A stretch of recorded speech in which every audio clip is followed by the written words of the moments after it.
ముందుగా అమరుడు శ్రీకాంతాచారి గారికి communist party తరఫున ఘనమైన నివాళులు అర్పిస్తా ఉన్నాను. వేదిక పైన ఉన్నటువంటి పెద్దలు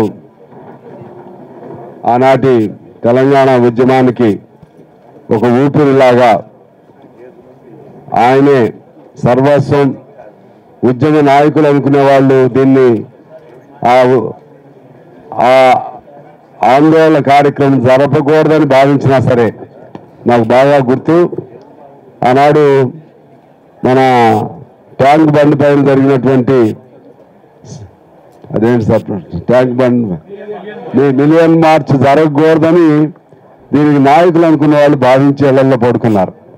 కానీ కోదండరామ్ గారు మాలాంటి వాళ్ళందరినీ సమన్వయం పరుచుకుని లక్షల మందితో ఆనాడు ఆ మిలియన్ మార్చ్ కానీ సకల జన సమ్మె కానీ ఇటువంటి అనేక అంశాలన్నింటినీ జయప్రదం చేసి తద్వారా తెలంగాణ సాధనను సాకారత చేసినటువంటి గొప్ప వ్యక్తి. నేను ఎప్పుడంటా అంటే తెలంగాణ పితామహుడని కోదండరామ్ గారు మన వేదిక మీద ఉన్నారు. అలాగే జోపల్లి గారు ఆనాడు మంత్రి పదవిని తృణప్రాయంగా భావించి, మరి మీకు చెప్పారో లేదు నాకు తెలియదు, చెప్పారు నాకు గుర్తు, మంత్రి పదవిని తృణప్రాయంగా భావించి మంత్రి పదవిని అలాగే ఎమ్మెల్యే పదవిని కూడా నిజంగా రాజీనామా చేసి ప్రజల్లోకి వెళ్ళిన జూపల్లి గారు ఇక్కడ ఉన్నారు. అలాగే మా పొన్నం గారు మా యువకుడు మాకు ఇప్పటికీ, ఆయన ఏనాడు కూడా ఈ ఉద్యమంలో అప్పుడు అందులో ఎంపీగా ఉన్నాడు. అక్కడ ఎంపీగా ఉండి దాన్ని బ్రేక్ చేయడానికి కొంతమంది ఆంధ్ర ప్రాంతానికి సంబంధించిన రాజగోపాల్ లాంటి వాళ్ళు ఏదో అడావిడి చేయకపోతే అప్పుడు ఆయన గ్రూప్ మన తెలంగాణ గ్రూప్కి, తెలంగాణ కాదు రెండింటి మీద ఎంపీల గ్రూప్కి నాయకుడు, కన్వీనర్. ఆయన వీరోజ్తో పోరాటం చేశాడు. ఆయన ఇక్కడ ఉన్నాడు. ఇంకా మన పిల్లలు చాలామంది ఉన్నారు, ఏమనుకోవద్దు, మీరు అందరూ తెలిసిన వాళ్ళే, సమయం ఇదవుతుంది. వేదిక పైన పెద్దలు ఉన్నారు. అలాగే నేను కూడా దాదాపు 7 రోజులు ఆనాడు నిరాదీక్ష చేశాను. కేసీఆర్ ఒకళ్ళు చేశారు, ఎమ్మెల్యేలుగా నేను ఒకరిని చేశాను.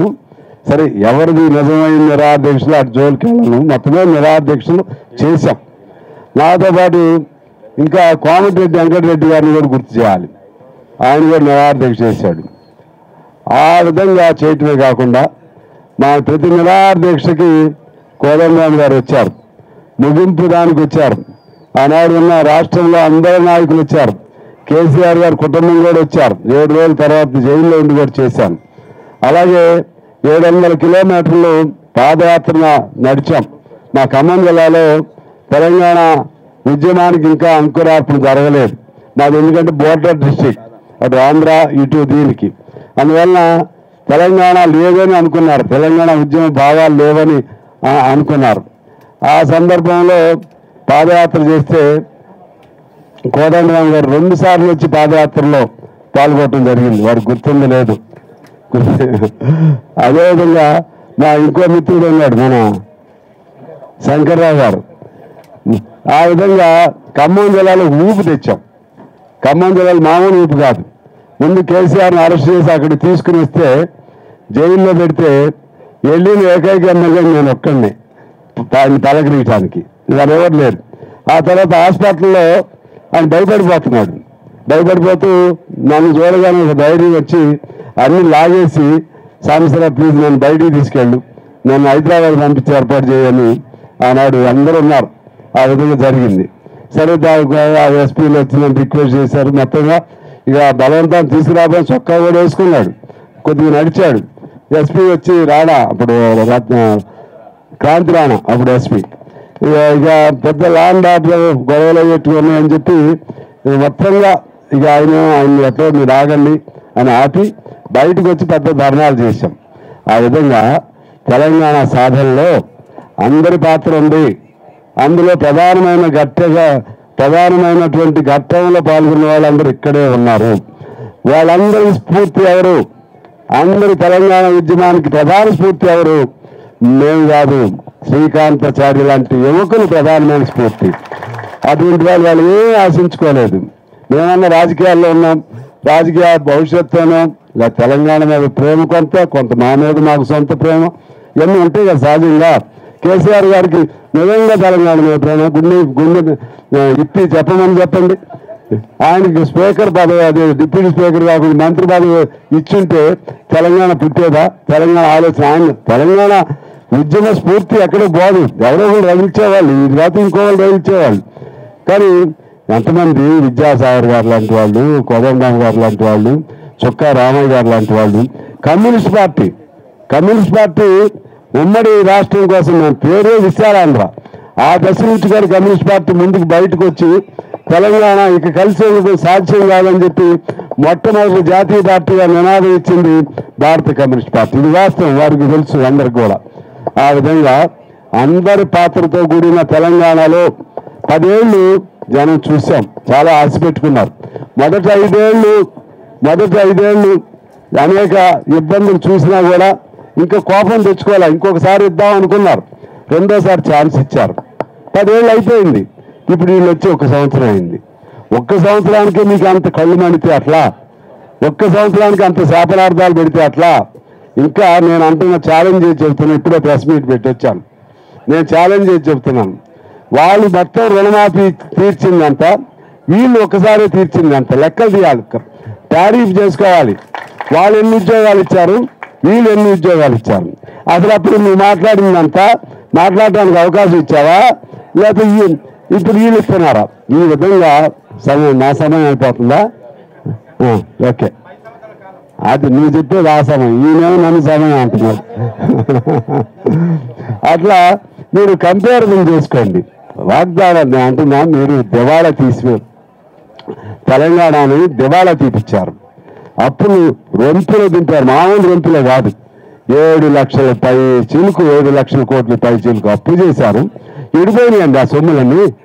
ఫస్ట్ తారీఖు జీతాలు మీరు ఎందుకు ఇవ్వలేకపోయారు? ఎడిపోయినాయి ఆ డబ్బులన్నీ.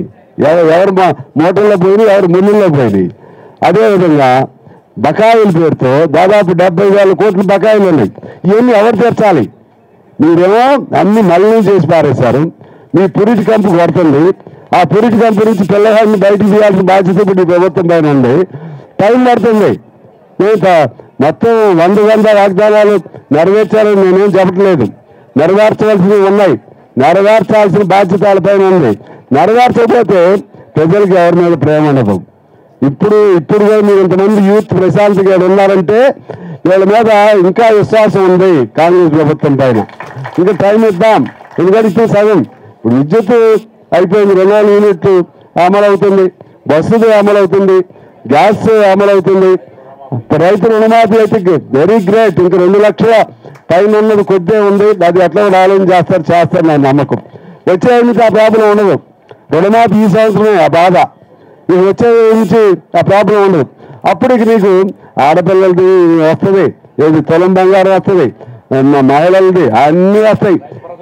రైతు భరోసా సంక్రాంతికి ఇస్తున్నారు, కొద్ది ముందు కూడా ఇవ్వాలి. ముందు వాళ్ళు ఎగ్గొట్టిందే మీరు ఇచ్చారు, ఎగ్గొట్టింది నాకు తెలుసు. అది నేను చెప్తున్నాను కదా. నేను ఇంకో మాట చెప్పాలి. నేను రైతు ధాన్య కేంద్రాలు ఉంటాయి, కొనుగోలు కేంద్రాలు, ఓపెనింగ్ పిలుస్తారు ఎమ్మెల్యేలు. వాళ్ళు సన్న బియ్యానికి, సన్న వడ్లకి బోనస్ 500. ఇది కష్టమయ్యారు రాదన్నా, నేను వాస్తవం చెప్పాను. ఎందుకంటే గవర్నమెంట్ దగ్గర పరిస్థితి బాగాలేదు, బిల్లులే కట్టలేకపోతున్నారు, రాదన్న. ఆశ్చర్యం, మరి వీళ్ళు ఏం మాకు చేశారు నాకు తెలియదు. 500 ఇప్పుడు ప్రతి కింటాకి 500 ఇస్తున్నారండి. జనాలకు రైతుల్లో ఉన్న కోపం అంతా పోయింది ఇప్పుడు నిజంగా. అసలు నాకు చాలా మేము ముందు ఇవ్వలేరని నేనే చెప్పా, వాళ్ళ మళ్ళా చెప్పబోతున్నా లేదండి నాకు వచ్చిందని చెప్తున్నారు. అందువలన నాకు తెలిసి ఎక్కడ తప్పు చేయాలో, ఎక్కడ తప్పు చేయకూడదో వాళ్ళకి తెలిసింది. వాళ్ళని చూసిన తర్వాత ఎక్కడ తప్పు చేయకూడదో, ఎక్కడ తప్పుడు మాటలు మాట్లాడకూడదో అవన్నీ అనుభవాలు నేర్పెళ్ళారు మీరు. అందుకని మీలాగా ఈ తప్పులు చేయరని నేను అనుకుంటా ఉన్నాను.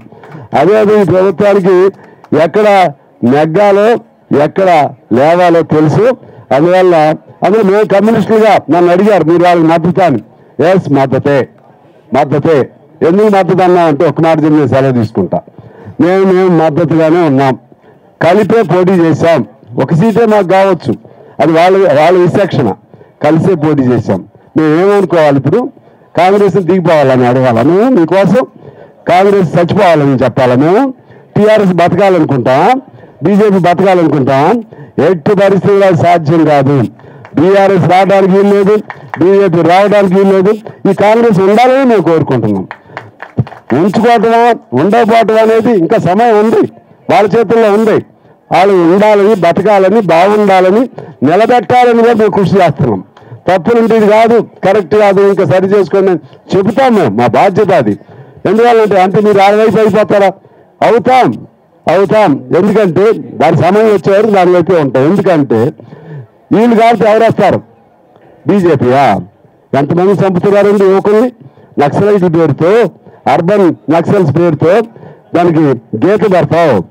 26 మార్చి 26 నాటికి నక్సలైట్లు లేకుండా చేస్తావు. ఎవరబ్బ సొమ్ము ఇది? ప్రభుత్వం మీదా?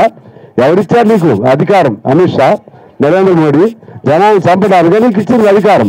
ప్రశ్నించేవాడిని నక్సలైట్లు కాదు వాళ్ళు చంపుతుంది, ప్రశ్నించే ప్రతి ఒక్కరిని వాళ్ళు చంపుతున్నట్లు. అది ప్రశ్నించే ప్రతి ఒక్కరిని వాళ్ళు వచ్చి ఆడ ఏదేదో చేస్తూ ఉంటారు. మీరు ఉద్యోగాలు ఇచ్చారని అడుగుతున్నాను బీజేపీ వాళ్ళు. ఇప్పుడు బీజేపీ కేంద్రం పేరుతో ఎవరికి ఉద్యోగం వచ్చింది చెప్పమనండి? కేంద్రం పేరుతో సార్ చెప్పమనండి. ఆయన ఛార్జ్ షీట్ ఇస్తున్నాడు. ఆయన ఒక్క ఉద్యోగం వచ్చిందని చెప్పమనండి బీజేపీ పేరుతో. బీజేపీ పేరుతో రైతులకు ఏమైనా వచ్చిందని చెప్పమనండి. బీజేపీ పేరుతో మహిళలకు ఏమైనా వచ్చిందని ఏమొచ్చింది చెప్పమనండి. బీజేపీ పేరుతో పని ఈ ప్రభుత్వం చేయలేదు, ఇల్లు కట్టిస్తున్నాను కట్టేమనండి. మేము వాటా ఇచ్చాము ఎవడపస్తున్నా వాటా మనకి తీసుకుని మన జిఎస్టీ పేరుతో మనకి తీసుకుని అందులో కొద్ది మనకిచ్చి వీళ్ళు పోతులు పడతా ఉన్నారు బీజేపీ వాళ్ళు. వాళ్ళు ఎలా బతుకుతున్నారా అంటే మతం పేరుతో సమాజంలో స్విచ్ పెడుతున్నారు. కాంగ్రెస్ పార్టీ కులగణన పేరు పెడితే కులగణనేమో సమాజం ఏమో విచ్ఛిన్నం అయిద్దంట, మతం అయితే మాత్రం ఒక్కడిగా ఉండదంట. తెలివితేటలు ఎలా ఉన్నాయో అలా చేస్తున్నారు. అందుకని ఈ విధంగా ఇవాళ ఈ మొదటి సంవత్సరం సందర్భంగా శ్రీకాంతాచార్యని గుర్తు చేసుకోవటం చాలా మంచి శుభ పరిణామం. మీ యూత్ మీరందరూ కూడా జాగ్రత్తగా అర్థం చేసుకుంటూ జరిగే పరిపాలన తప్పులు ఉంటే తప్పులు చెప్పండి. నేను మిమ్మల్ని కూడా కోరుతా ఉన్నాను. మీరు ఒక టైం ఇవ్వండి ప్రజలను కలుసుకోవడానికి. ఇస్తున్నట్లున్నారు కానీ ఇంక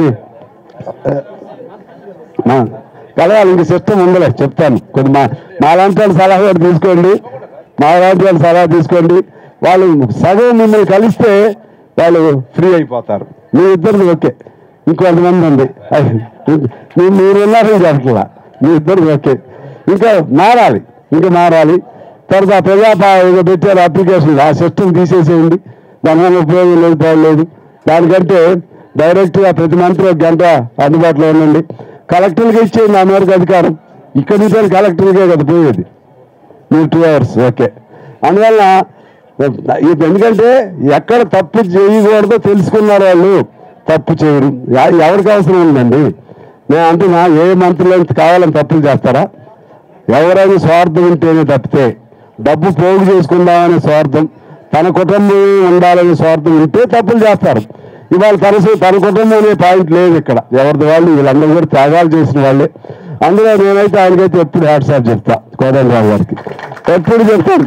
ఆయన కావాలంటే చిన్న ఆయన కనుసమయంలో కాస్త మంచి సార్ అని అన్నాడు అనుకోండి, ఉప ముఖ్యమంత్రి అప్పుడే అయ్యేవాడు అని చేస్తే నాకు తెలిసి. మంత్రి ఆయన ఎన్ని వచ్చినా తల వంచడు. ఇప్పుడేదో కాంగ్రెస్ అనుకూలంగా ఉన్నాడు కాబట్టి ఆయన బండలు వేయడానికి చూస్తున్నారు పిచ్చాళ్ళలాగా. బండలు కాంగ్రెస్ అనుకూలంగా ఉంది. ఇప్పుడు ఆయనకి ఏం కావాలని కాంగ్రెస్ అనుకూలంగా ఉన్నాడు? మిమ్మల్ని పెంచడానికి కాంగ్రెస్ అనుకూలంగా ఉన్నాడు, మిమ్మల్ని పెంచడానికి. మీరు రాకుండా తిరిగి రాకుండా ఉండటం కోసం అనుకూలంగా ఉన్నాడు. అదేవిధంగా ఆయన కోసం అనుకుంటే మీతోనే ఉండేవాడు కదా. ఆయన కోసం ఆయన స్వార్థం కోసం అయితే మీతోనే ఉండేవాడు, పెద్ద పదవుల్లోకి వచ్చేవాడు కదా.